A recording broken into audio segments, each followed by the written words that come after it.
class. So today I'm going to introduce you to a topic called the torsionally equivalent shaft. Okay. So what is this torsionally equivalent shaft? If you see, whatever you have seen in the last class, the problems and all the derivations had only a single diameter shaft, but it is not the reality. Okay. In actual practice, you will have multiple step shaft. The diameters will be varying. So in the previous articles, we have assumed that the shaft is of uniform diameter, but in actual practice, the shaft may have varying diameters over varying lengths. Okay. So to mathematically simplify what we did, we took only problems which had only single diameter, and we did one small problem on that with using the fundamental formula 1 by 2 pi root of q by 8. Okay, where q was the torsional stiffness, right? So today we are going to see in actual case, in reality, you will have such shafts where you have multiple diameters and multiple lengths. They can have varying diameters or varying lengths, and you can apply torque over particular distances. Okay.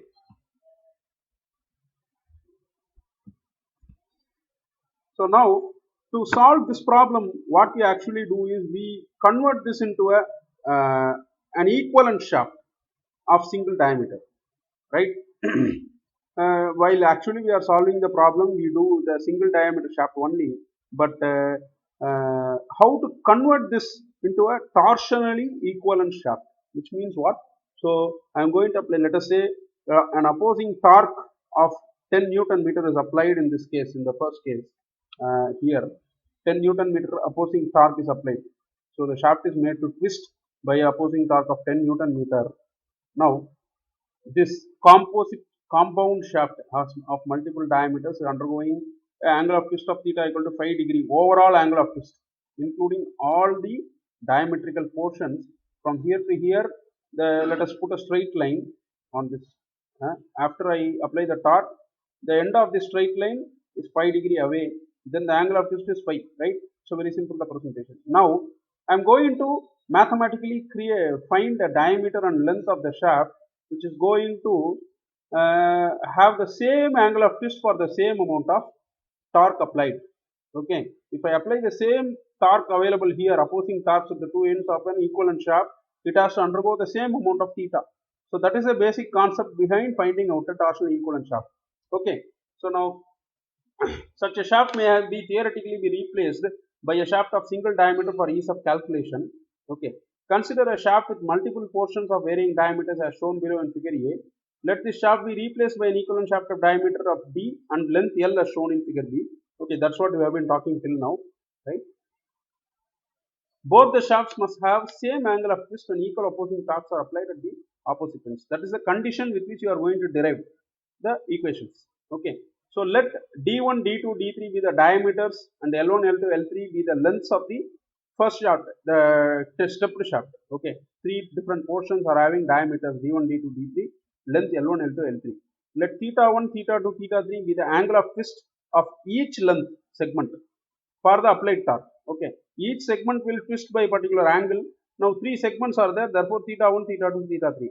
So J1, J2, J3 be the polar moment of inertia. Okay, this should be suffix. J1, J2, J3 should be below, right? not next to the J. It's a mistake. Fine. Be the polar moment of inertia of the three portions of the shaft of diameters D1, D2, D3. Right? We have declared all these. Since the total angle of twist of the entire shaft is equal to the sum of the individual portions, theta equal to theta 1 plus theta 2 plus theta 3. It is very sensible, right? Let us say the smaller diameter will undergo a large amount of torsion because it has a less strength, right? When the diameter is lesser, it will undergo a more torsion. So let us say the first portion undergo 2 degree, the larger diameter undergoes 1.5, and then the still larger diameter undergoes 1 degree. So total angle of twist is 2 plus 1.5 plus 1. So 4.5. So that is the total angle of twist from left to right end. So individual angle of twist per diametrical section added together will give you the total angle of twist. Okay. So angle of twist from the strength of materials relationship, you know this TL by Cj equal to this theta is replaced with the relationship. Okay. This relationship we have seen earlier, last class itself. So for a torsion condition of a shaft, what is the relationship you have seen. So from that I am bringing this. Each theta is replaced by torque multiplied by length divided by modulus of rigidity in the polar moment of inertia will give you angle of twist for a particular shaft undergoing torsional load. Okay. So that is equal to T L1 by C J1, because T and C is same for all the three portions. Only the length and polar moment of inertia is going to change. All those things only you change. TL1 by CJ1, TL2 by CJ2, TL3 by CJ3. All the things are summed up. Okay.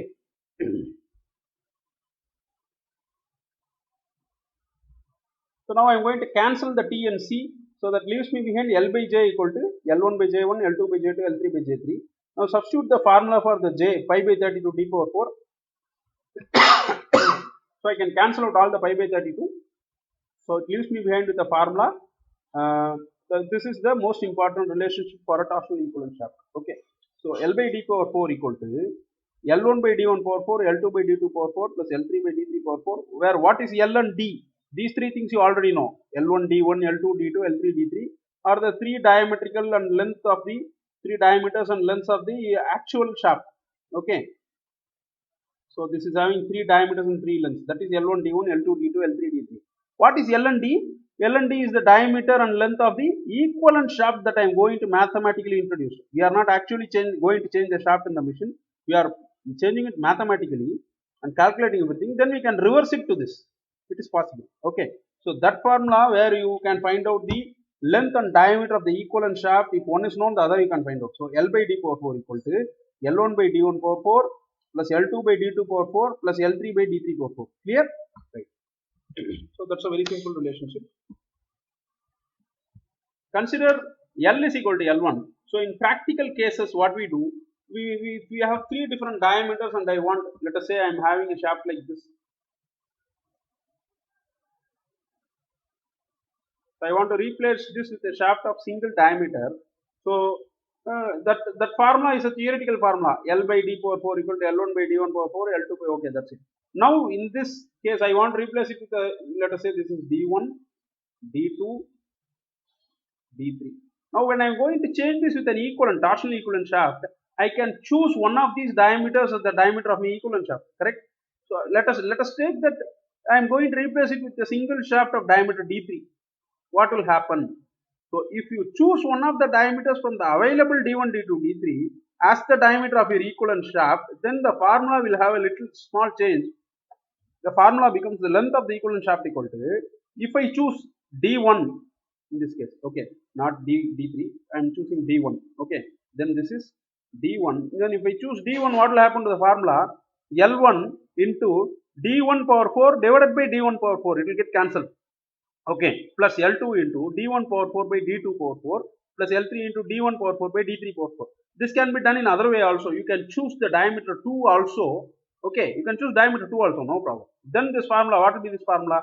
L1 plus L1 into D2 power 4, which what is the equivalent shaft diameter? D2 power 4 divided by the current shaft, the current portion diameter D1 power 4 plus L2 into, here if you multiply D2 power 4 by D2 power 4, it will get cancelled. Therefore, you don't have to write it. Plus L3 into D2 power 4 by D3 power 4. Clear? You can choose any one of these three diameters as the diameter of your equivalent shaft, and that portion, that diameter where you are choosing, if let us say I am choosing D1, then that alone will not have this diametrical fraction. Other portions will have, L2 will have D1, whatever the equivalent shaft I have chosen should be in numerator, that segment diameter should be in denominator, both should be raised to the power 4. Okay, so L2 by D2 power 4, L3 by D3 power 4. Clear? You can open the mic and ask if you have any questions, right? Feel free to ask questions, right? So expression gives the length of the equivalent shaft, the above expression. Okay, so if I want to choose one of the diameters of the stepped shaft, available diameters, and then I want to find out the length of the equivalent shaft, then this is the formula. This is practically what we use in the problems.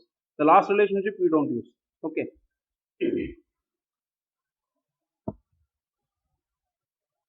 So I'm going to sum up the formulas that we have seen till now so that we can do some problems on this topic. Circular frequency omega equal to Q by A. Q is the torsional stiffness, T by theta. Okay.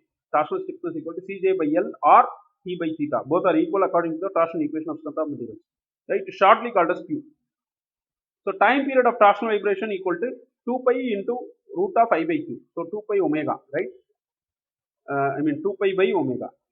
So by omega here you get the reciprocal of this. See here q by I, it becomes a reciprocal here. Therefore it is nothing but 2 pi by omega.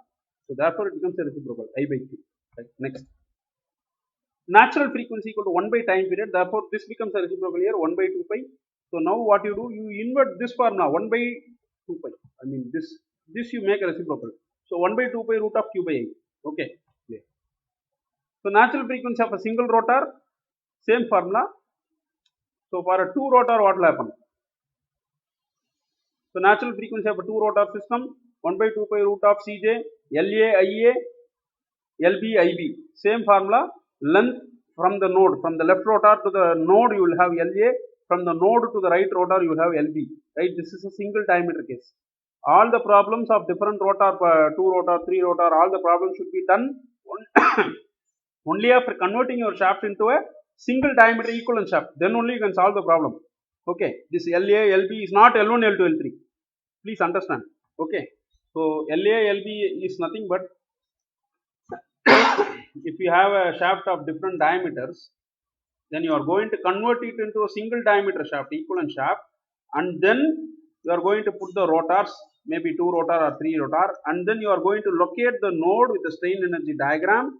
Okay. Then from the point of, so let us say this is my node, nodal point. Okay. This side the strain energy will be the negative side. Okay. Here this is my node. Now this is La and Lb from node to the rotor, not the different diameter sections. Okay. So La and Lb represents the length from one rotor to the nodal point and length from that nodal point to the next rotor. La, Lb, Ia, Ib. Ia, Ib is the moment of inertia of the rotor, not the shaft. Okay, shaft is assumed to be inertia less. Inertia of the shaft is ignored, right? So La plus Lb equal to L. La into Lb plus Lb, I mean La, Ia plus Lb, Ib equal to L.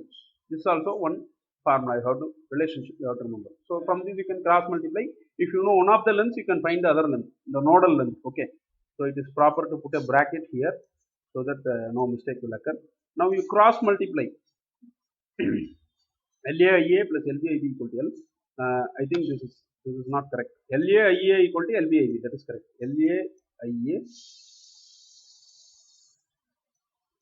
equal to LBIB. That is the right way to write the relationship. Okay. LBIB. So if I using some mathematical methods, I find one of the nodal distances, then the other one I can easily find out LB equal to. You can just send it to the denominator. You can find out. Okay. Right. So this is not correct. I'll correct it afterwards. We'll proceed. So this should be here. This is correct. Okay. So LAIA equal to LBIB. LA plus LB equal to L. This L is the length of the equivalent shaft, right? That you have mathematically replaced. So natural frequency of a three rotor system. So for A and C there is no change. 1 by 2 pi root of Cj by Ia La. For the B alone, you will have difference. This I will clearly explain when you are doing the first three rotor problem. Okay. So Cj by Ib into 1 by L1 minus La plus 1 by L2 minus Lc. This, let us say, there is a formula for Lb, right? Lb equal to L1 minus La plus L2 minus Lc. Okay. L1 minus La plus L2 minus Lc. So that is the formula for Lb in a three rotor system. Okay. Now just in place of, instead of writing Lb here, I have written this La L1 minus La, L2 minus Lc in the denominator. That's it. The formula is simple. If you put the same formula here and replace Ib, Lb, the formula is there, but instead of Lb, I have written a formula, a relationship in the denominator. 1 by L1 minus La plus 1 by L2 minus Lc. This is nothing but Lb. Okay, so the formula is not changing. Because you cannot directly find out Lb, you are writing relationship in terms of La and Lc. Okay. Same formula for Lc, no problem. So this is what I have told you. Length of B has a relationship like this. So amplitude of rotor B, A2 equal to La minus L1 by La. So don't worry about this. We will see this when we are doing the problems. So for a torsional equivalent shaft, So this is the first relationship, L by d power 4 equal to L1 by d1 power 4, L2 by d2 power 4, L3 by d3 power 4. When one of the diameters d1, d2 or d3 is considered as the diameter of the equivalent shaft, then the relationship changes. Okay, so L equal to L1 plus L2 into d1 by d2 power 4, L3 into d1 by d3 power 4. In case you choose the second diameter, then the first and third will have the diameter fraction whole power 4. Okay, in case you choose the third diameter as the equivalent shaft diameter, then the first two alone will have the diameter fraction power 4. The third will not have. Whichever is the diameter you are choosing as the equivalent diameter, that alone will have that same diameter divided by same diameter whole power 4, therefore it will get vanished. Okay, location of the node on the actual shaft. So this formula is not directly available in your book, so please make a note of it. uh, I have actually calculated the nodal location LA, LB, everything on the equivalent shaft. Now there is a question, what is the location of the node on the actual stepped shaft? How will you find it out? So reverse it. The formula is the reciprocal of this formula. If you carefully look, L1 plus LA minus LB into D2 by D1 power 4. Okay. In case there is a third portion, that also you can write, extend the formula. That we will see when you are doing the problems. Okay. So this is taken from your Kurmi textbook, section 24.7.